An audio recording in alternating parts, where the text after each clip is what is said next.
Hello बच्चों, चलिए इस सवाल को सॉल्व करते हैं। तो सवाल में हमारा जो है 5 स्टेटमेंट दिया हुआ और उन पांचों स्टेटमेंट में हमें ये बताना है कि कौन सा स्टेटमेंट जो है सही है। तो सबसे पहला स्टेटमेंट है हमारा कि myotonic dystrophy is an autosomal dominant. चलिए चेक करते हैं कि ये स्टेटमेंट सही है कि नहीं है।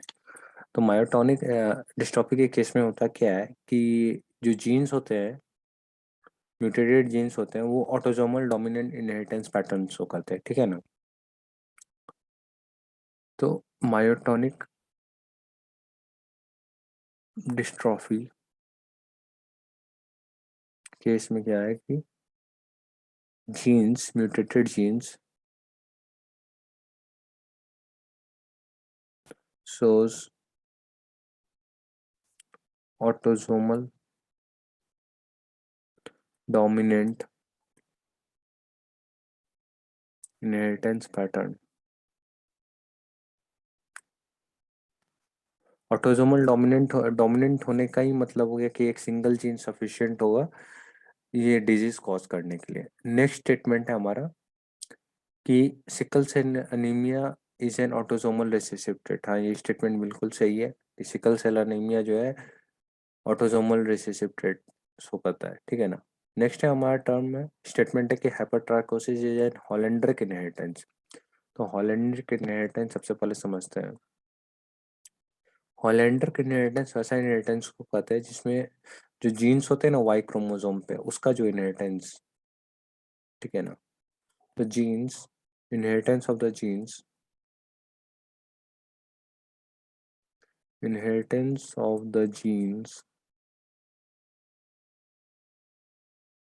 Present on Y chromosome.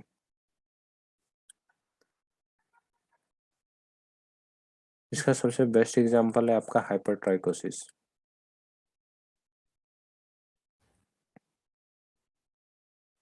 हाइपरट्राइकोसिस में होता क्या है कि मान लीजिए ये कान है आपका, किसी का कान है, इस कान के ऊपर क्या होता है कि आपका हेयर आने लगते हैं, ठीक है ना। इसी को बोलते हैं हाइपरट्राइकोसिस। नेक्स्ट स्टेटमेंट है हमारा कि failure of segregation of alleles results in chromosomal gain. तो इस स्टेटमेंट को समझते हैं कि यहाँ पे बोल रहा है कि failure of segregation of alleles, alleles का सेग्रीगेशन अगर फेल कर जाए तो वो क्या क्रोमोसोमल गेन करेगा? नहीं, तो ये स्टेटमेंट बिल्कुल गलत है। क्योंकि एलील्स मतलब ये एक जीन हो गया, जीन का अगर सेग्रीगेशन नहीं हो रहा है, ठीक है ना, तो पॉसिबिलिटी ये है कि जिस जीन में वो मतलब जिस सेल में वो जाएगा, अगर वो गैमिट गैमिट वाले सेल्स हैं, तो उसमें क्या होगा कि एक सेल में होगा आपका कि लॉस ऑफ वो एलील होगा, और दूसरे में क्या हो जाएगा कि एक लिंकेज टाइप शो करेगा, ठीक है ना। मतलब एक और उसके पास ऑलरेडी पेरेंट हो जाएगा।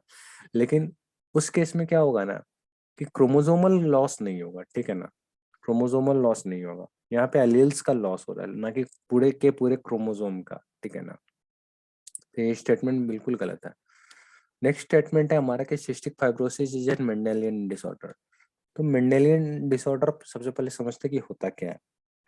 तो Mendelian disorder,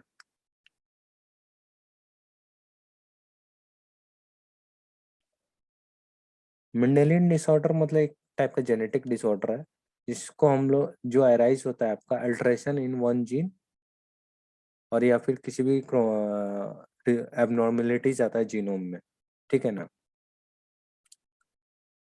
it is defined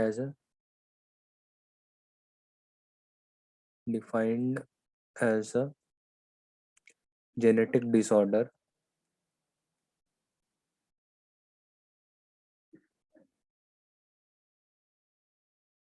that arises due to alteration in one gene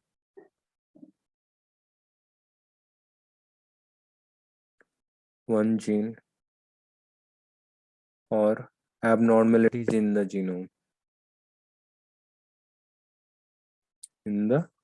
genome। और ये जो आपका जो म्यूटेशन हो रहा है ना, उस म्यूटेशन का क्या हो रहा है कि वो बाय बर्थ भी प्रेजेंट हो सकता है, और हम लोग को फैमिली इनहेरिटेंस भी शो करता है, ठीक है ना। Such a condition can be seen from birth and on family ancestry में, फैमिली के एंसेस्ट्री में भी शो करेगा, ठीक है ना। तो हमसे सवाल में पूछा गया था कि cystic fibrosis Mendelian disorder show करता है कि नहीं था। हाँ, ये शो करता है। Cystic fibrosis Mendelian disorder show करता है। ये किस तरीके का मेंडेलियन डिसऑर्डर शो करता है? ये आपका रिसेसिव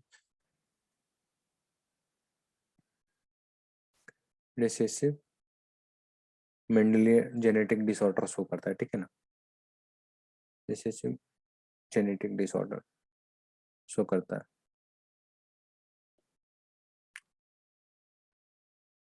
इसको यहाँ पर डायरेक्ट लिख देते हैं।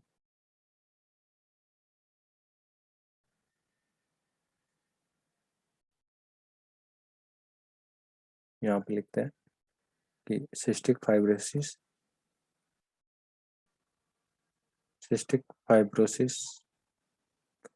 shows